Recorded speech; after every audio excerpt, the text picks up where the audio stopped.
estudante! Seja bem-vindo a mais uma aula de literatura. É importante a gente poder voar por meio da literatura, não é? Quero que você relembre agora comigo o que nós vimos na aula passada. Você se lembra da história que nós vimos e de que tipo de texto nós estávamos tratando? Vamos dar uma olhadinha lá então. A gente estava falando de prosa poética. Só relembrando. Mostrei para você essa imagem que também nos remetia à ideia da leitura e de paisagens.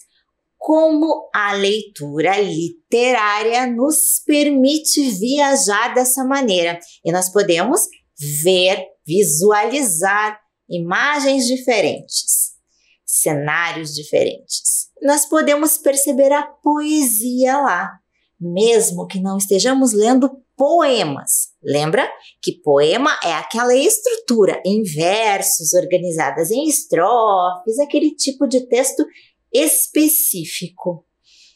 Mas a prosa, aquele texto com a história com a qual nós estamos acostumados a ler, que usa a linha até o final, pode também ser poético, porque a linguagem pode trazer poesia.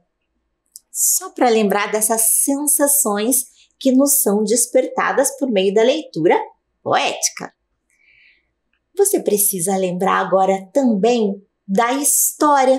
Uma história que era uma história bem poética, né? De prosa poética, que nós vimos na aula passada. Lembra qual é? Olha lá comigo. O Sabiá e a Girafa, do escritor Léo Cunha. Lembrou agora a história daquela amizade inusitada, ou seja, inesperada, diferente, que surgiu ali, das diferenças entre eles. Então, como é que eles se aproximaram, como é que essa diferença entre eles os aproximou e fez com que eles pudessem seguir o caminho deles juntos. Era muito bonita a história, né? Você consegue se lembrar de alguns detalhes? É claro que além do nosso olhar, a gente pode também contar com o olhar de alguns críticos, algumas pessoas que leram também essa história e têm alguns comentários a tecer sobre. Nós vamos conhecer dois deles, só para nos ajudar a fazer as nossas próprias reflexões também. Então, olhem lá comigo algumas palavras sobre o Sabiá e a Girafa. Esta fábula é contada num texto muito trabalhado em que as frequentes aliterações exibem a sonoridade do idioma e estimulam o leitor a brincar com as palavras. Quem disse isso foi Laura Sandrone no jornal O Globo.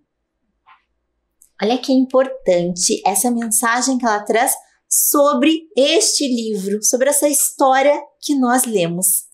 Ela está mostrando aqui que neste texto há o uso de aliterações, sabe aquele jogo com as palavras que a gente vê do sabiá, sabia, assobiar, aquela noção de sonoridade também das palavras.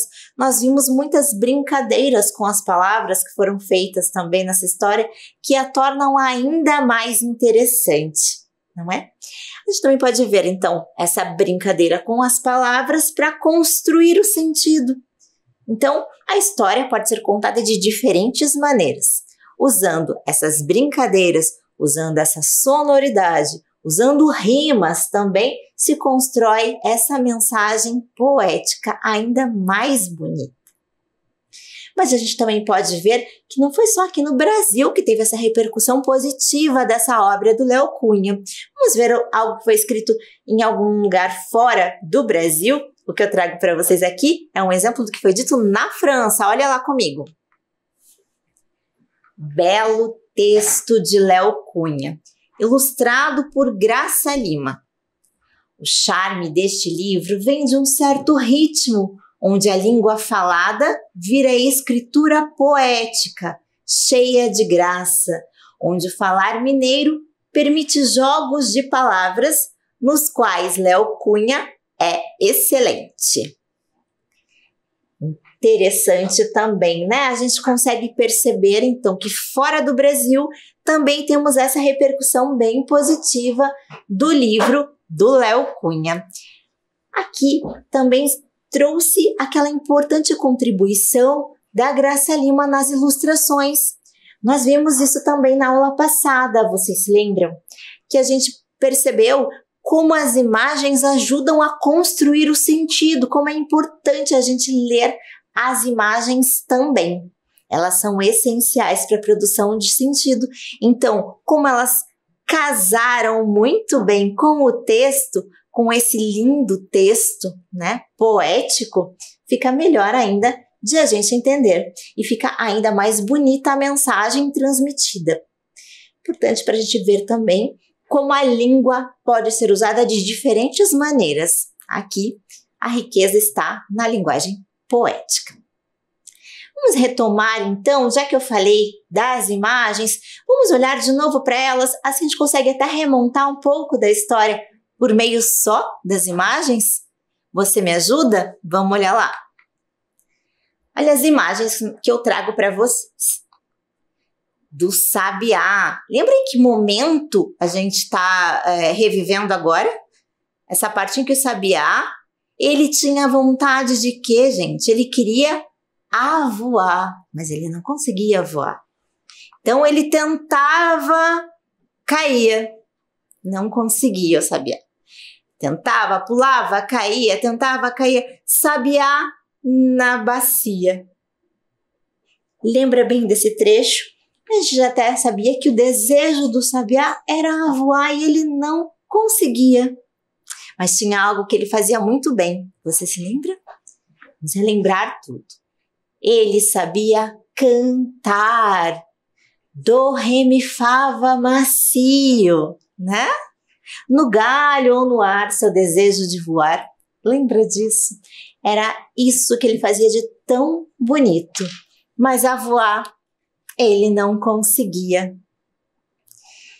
Vou continuar lendo as imagens para saber um pouquinho mais, porque além do sabiá, nós tínhamos outra personagem importante. Lembra dela? Da girafa. Vamos relembrar então. Aqui a gente tem a girafa que estava observando, lembra que ela caminhava, observava lá do alto a cidade, mas choramingava, porque a muda queria mudar, não o mundo, mas a vida. Lembra bem? Ela queria cantar, esse era o desejo dela, mas ela não podia, ela só observava do alto. Então ela via o que o sabiá não conseguia ver. E ele cantava como ela não conseguia cantar. E a gente sabe que esses desejos acabaram os aproximando muito. E foi importante para essa amizade tão bonita construída lá no final. Então, o momento do encontro, por acaso, se deu o encontro, lembram disso? A gente vê aqui nessas imagens também, que a gente tem um momento em que o sabiá caiu de cabeça na cabeça da girafa. E ele se assustou, lembra? No primeiro momento, mas depois eles se acostumaram. E o que foi lindo de perceber foi o momento em que ele ficou admirado por tudo que ele podia ver. A cada girada de pescoço da girafa, um mundo novo aparecia para o sabiá. Tão feliz ele ficou que começou a cantar. E isso desfez a cara amarrada da girafa, né? Que fez da cabeça dela moradia para o sabiá. E os dois puderam seguir o caminho juntos. Uma amizade muito bonita que foi construída. Agora que você já conseguiu, por meio das imagens, lembrar de toda aquela história, vamos olhar o que tem de poesia, o que tem de poético na linguagem. Vamos ver alguns trechinhos, olha lá. Vivia a assobiar seu apetite, comer o ar, caber no ar. Só para lembrar como o sabiá manifestava seu desejo, né? Ele assobiava, né, sua vontade de voar. Outra imagem bonita também do sonho, do desejo, dessa vontade do sabiá era de ter as asas arranhando a barriga das nuvens, voos atravessando a manhã vazia. Importante a gente conseguir construir essa imagem mental. A gente tem algumas ilustrações que nos auxiliam, mas a gente também consegue construir as nossas próprias imagens. Outra brincadeira de palavras que nos ajuda a lembrar agora da girafa é sobre o desejo de mudar. E olha a brincadeira que se faz. A muda queria mudar, não o mundo, mas a vida. E outra brincadeira de palavras também evidente ali é queria enganar o silêncio que esganava a garganta. Enganar e esganar. Olha que bacana a brincadeira de palavras e como elas ajudam a construir um sentido ainda mais bonito. No final, com o encontro que se deu entre os dois, o sabiá ficou morando na cabeça da girafa. A girafa namorando o canto do companheiro. Morando e namorando, as palavras que têm a proximidade sonora ali, porque uma cabe dentro da outra, né?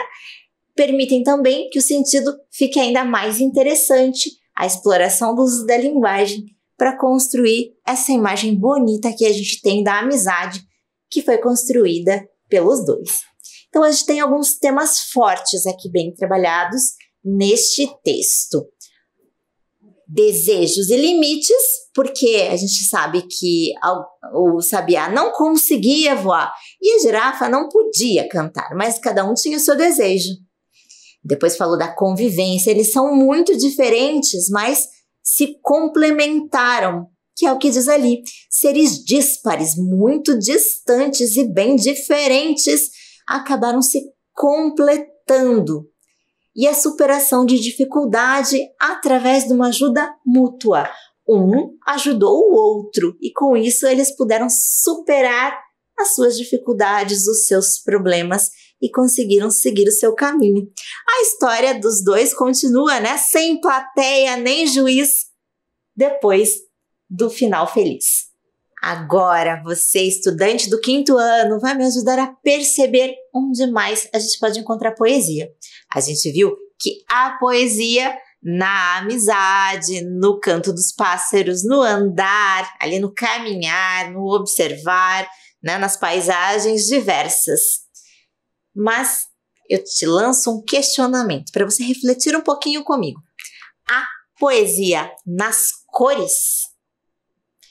Acho que a gente pode enxergar um pouquinho de poesia, sim. Para o Léo Cunha, que é autor deste livro, há poesia, sim. E ele fez até um poema bem bacana que a gente vai dar uma olhadinha lá. Veja comigo. O roxo. Eu sou o azul quando sonha, bem fundo e baba na fronha. Sou o pesadelo do bege, quando ninguém o protege. Sou o laranja apaixonado, tenho gosto de pecar. Eu sou o rosa diante da realeza elegante. Amarelo envergonhado, com medo de olhar para o lado. Eu sou o vermelho triste, porque isso também existe.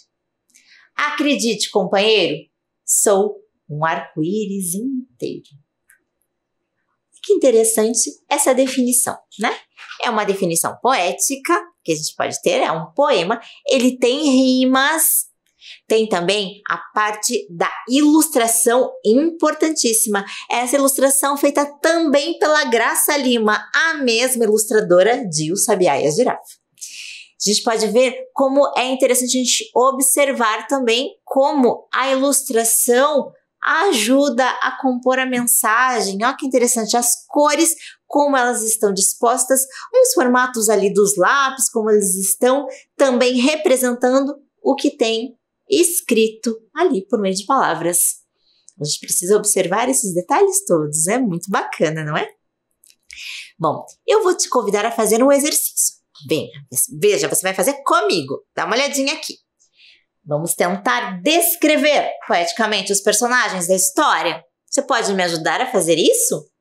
Quais são os personagens daquela história que nós vimos então? Sabiá e a girafa.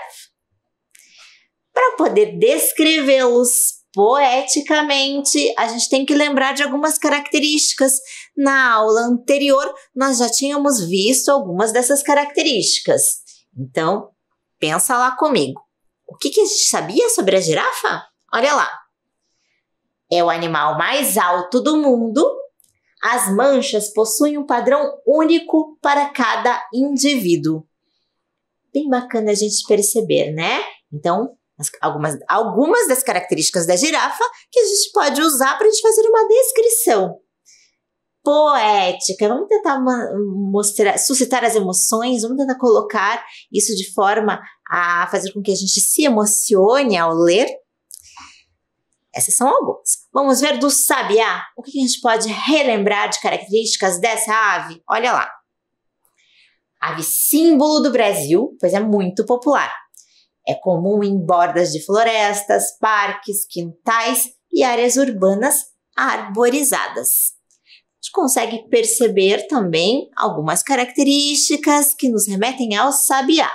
Então, a gente sabe um pouquinho mais do sabiá. A gente lembrou um pouquinho da girafa também. Agora, como é que você pode fazer uma descrição poética destes animais? Lembre-se, você vai tentar fazer algo que faça com que as pessoas que leiam o que você escreveu tenham algum tipo de emoção a partir dessa leitura. Você pode fazer uma ilustração também, a exemplo da Graça Lima, que conseguiu colocar uma ilustração que ajudou a gente a compreender a mensagem daquele poema. Então, fica esse exercício para você. Pode fazer lá uma descrição simples, não precisa escrever muito, pode fazer apenas uns 2 versinhos, se for assim que você achar melhor, mas faça com bastante emoção. Então, exercite agora o seu dom de poeta. Então, agora vamos ouvir um pouco mais de prosa poética. Vamos lembrar de alguns ditados populares que apareceram naquele texto que a gente viu, do sabiá e da girafa. Olha lá comigo. Filho de peixe, peixinho é. Lembra desse? Também teve uma outra passagem. Mas o velho deitado dizia. Era uma brincadeira que o autor fez para dizer que o velho ditado dizia. Agora eu te lanço um outro. Vamos ver se você sabe completar. Em boca fechada não entra... Agora vamos descobrir o que não entra em boca fechada. A história, afinal de contas, quem quer que eu conte? Que diga sim, sim, sim, Salabim. Seu desejo é uma ordem. Para isso, é importante que você abra as asas da imaginação para poder mergulhar nesse mundo de fantasia. Você deve ter completado. Em boca fechada não entra mosca. Esse é o ditado popular. Mas, para o Léo Cunha, em boca fechada não entra estrela. Então vamos ouvir, descobrir do que se trata essa história. Guta saiu para conversar com as estrelas. Todo fim de semana agora era assim. Mal a noite caía, só tinha tropeçado e Guta lá ia embora. Sítio afora, mistério adentro. Quanto mais escura a noite, melhor. Assim, as estrelas desciam mais baixo e mais queriam descer. E o bate-papo batia até o sono bater. Os pais se enchiam de ais. O pai roía a unha, a mãe mordia a fronha. Aonde vai essa menina? De novo com essa conversa de conversar com as estrelas? Não aprendeu na escola que elas vivem longe demais? Há séculos de anos-luz? Tinha aprendido sim, sabia tudo, tintim por tintim. Mas depois, no quadro negro da noite, Guta aprendia outra lição. É que as estrelas desciam, voando em sua direção. Chegavam bem perto, a 1 metro, um segundinho luz. Semana passada, uma quase pousou no seu ombro. A família ficava uma pilha. O pai preparava um calmante. A mãe não parava um instante. Filha, toma cuidado com as criaturas da noite. É cobra venenosa, barata pegajosa, coruja metida à prosa. É tatu mal-assombrado, sapo desencantado, coiote enluarado. Mas Guta, de tão estrelada, não via perigo em nada. Nunca via aquelas criaturas nas suas andanças escuras. Só via mesmo as estrelas e não se cansava de vê-las. Vinham dos ares, vinham dos montes, vinham aos montes e milhares só para brincar com ela. Eram suas convidadas, suas confidentes. Guta contava histórias e inventava segredos, desfiava memórias e desafiava seus medos. E falava até cansar que estrela é bicho calado e gosta de escutar. Biruta, Guta biruta. O pai pensou em mandá-la para o hospício. A mãe achava a cura difícil. Essa menina vive no mundo da lua. Pior, no mundo das estrelas. Não vê os habitantes arrepiantes da noite? Os morcegos e os Dráculas, os mancebos e os crápulas. Não pode menina tão nova andando sozinha lá fora.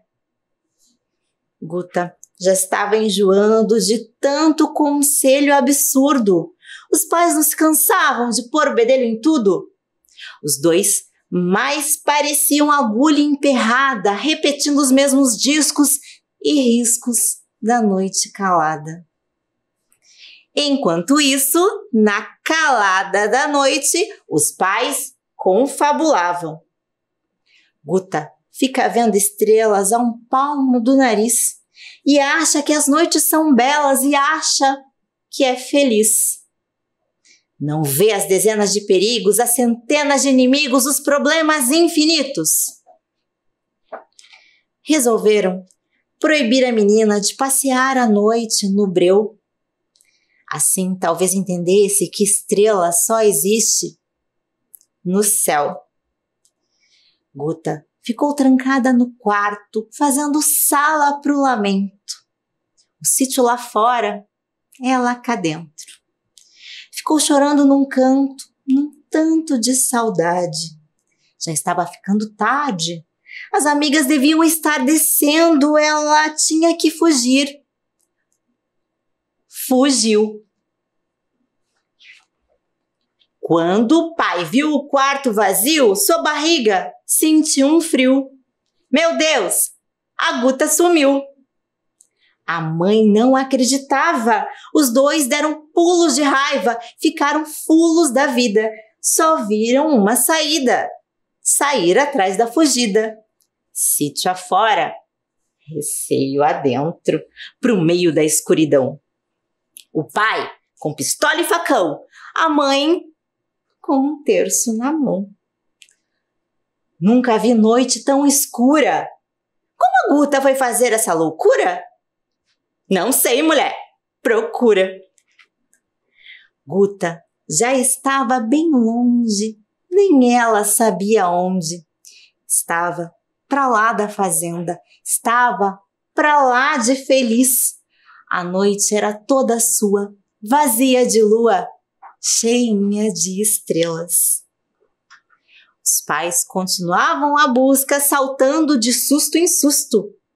Vinham vultos de corujas, coiotes, cobras, baratas, tatus e outros tantos fantasmas. A mãe branca de tão pasma. Pai, um ataque de asma. Hoje, até a bruxa deve estar solta. Meu Deus, e se a Guta não volta? Mas, nesse momento, ouviram no vento a voz fina da menina. Escuta, é a voz da Guta. Com quem ela tanto fala? Com uma estrela cadente? Impossível. Com uma amiga carente? Duvido. Descrentes e indiscretos, os dois chegaram mais perto. Ao fundo, sozinha no mundo, Guta tagarelava. E, em frente ao seu rosto, uma luz pisca-piscava. Não é amiga, nem estrela, coisíssima nenhuma. Ela está conversando com... Guta ouviu os pais. Tentou correr. Não dava mais. Os dois já estavam ao seu lado. A estrela, amedrontada, voou para longe dali. Vocês espantaram a estrela. Não era estrela, filha. Era só um vagalume. Um inseto que brilha, uma luz que surge e some. Guta ficou calada. Os pais não entendiam nada. Aquele era um bicho encantado, tinha engolido uma estrela, era também estrelado. Por isso se entendiam. Podiam chamá-la de louca, de biruta, de tonta ou de iludida. Não se importava mais, estava mais que decidida. Ia continuar saindo todo sábado e domingo, sítio afora, aventura adentro. E cada vez mais tagarela.